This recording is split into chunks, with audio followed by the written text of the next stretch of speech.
प्रियंका गांधी ने वायनाड लोकसभा सीट से नामांकन कर दिया। प्रियंका गांधी चुनाव जीतेंगी या हार जाएंगी?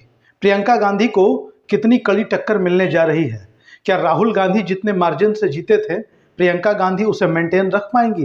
प्रियंका उसे कायम रख पाएंगी या मामला कुछ और होने जा रहा है? नमस्कार, हिंद इंडिया न्यूज़ में आपका स्वागत है। बात करेंगे उस वायनाड लोकसभा सीट की जहां से राहुल गांधी दो बार लोकसभा के सदस्य के रूप में निर्वाचित हुए।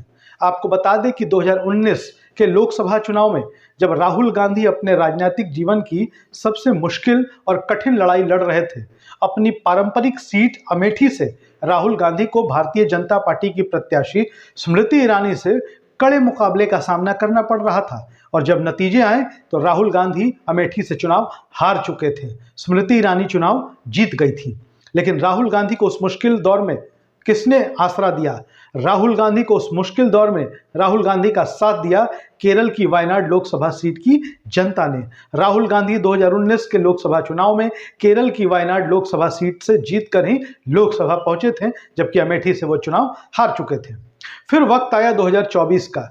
कहते हैं कि समय और परिस्थिति हमेशा एक जैसी नहीं रहती, राजनीति हो, निजी जीवन हो। राहुल गांधी रायबरेली से भी चुनाव लड़ रहे थे, उत्तर प्रदेश की, और वायनाड सीट से भी चुनाव लड़ रहे थे। रायबरेली उनकी मां सोनिया गांधी की पारंपरिक सीट थी और अमेठी से वो बिल्कुल लगती हुई बगल की सीट है। अब राहुल गांधी रायबरेली से भी चुनाव लड़ रहे थे, वायनाड से भी चुनाव लड़ रहे थे, और दोनों जगह से राहुल गांधी चुनाव जीत गए, बड़े अंतर से चुनाव जीते। लेकिन राहुल गांधी के सामने एक मजबूरी थी कि चूंकि वो दो लोकसभा सीट से चुनाव जीत चुके थे, ऐसे में राहुल गांधी को कोई एक सीट छोड़नी थी। राहुल गांधी ने रायबरेली सीट को रख लिया, वायनाड सीट को छोड़ दिया। हालांकि वायनाड सीट को छोड़ने के समय राहुल गांधी की थोड़ी आलोचना वो ही हुई।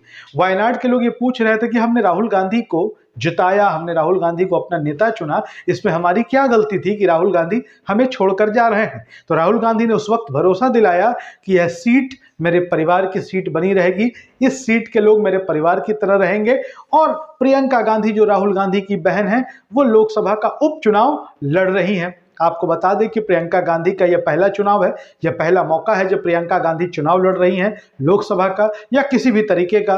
प्रियंका गांधी ने आज नामांकन किया, नामांकन के बाद रोड शो किया, भारी भीड़ उमड़ी। लेकिन इन सब के बीच जो सवाल है वह यह है कि क्या प्रियंका गांधी वायनाड चुनाव जीत जाएंगी? वायनाड में उनकी टक्कर किससे होगी? तो सबसे पहले हम आपको 2024 यानी कि अब से 6 महीने पहले जो चुनाव हुए थे वायनाड में, उनके नतीजों की बात आपको बता दें। दरअसल आपको बता दें कि राहुल गांधी कांग्रेस के उम्मीदवार के तौर पर चुनाव लड़ रहे थे केरल की वायनाड सीट से। यहां कोई इंडिया गठबंधन जैसा कुछ नहीं था। राहुल गांधी के सामने सीपीआई की नेता एनी राजा चुनाव लड़ रही थी और साथ ही साथ भारतीय जनता पार्टी के सुरेंद्रन भी चुनाव लड़ रहे थे। अब देखिए राहुल गांधी को कितना वोट आता है।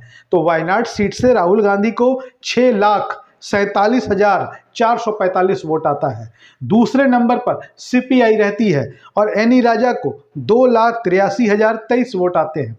तीसरे स्थान पर बीजेपी के सुरेंद्रन रहते हैं और उन्हें 1,41,045 वोट मिलते हैं। यानी कि राहुल गांधी की जीत 3,64,422 वोटों से होती है। जबकि 2019 के लोकसभा चुनाव में राहुल गांधी इसी सीट से 4,31,770 वोटों से चुनाव जीतने में कामयाब हुए थे। राहुल गांधी की जीत का अंतर घटा।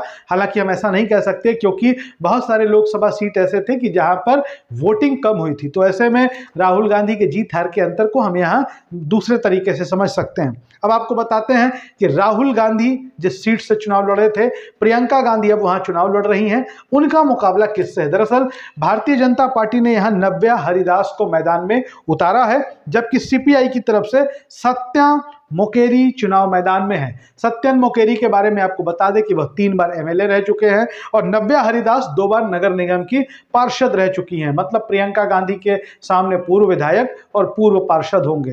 तो भारतीय जनता पार्टी की स्थिति क्या रहेगी, सीपीआई की स्थिति क्या रहेगी? आपको बता दें कि भारतीय जनता पार्टी और सीपीआई में दूसरे स्थान पर आने की होड़ मची रहेगी। लेकिन चुनाव तो चुनाव है, चुनाव परिणाम अप्रत्याशित भी हो सकते हैं, लेकिन देखना, जानना, सुनना बड़ा दिलचस्प होगा। तो ये थी वायनाड लोकसभा सीट की स्टोरी। आपको कैसी लगी? अपनी राय जरूर लिखिए। धन्यवाद।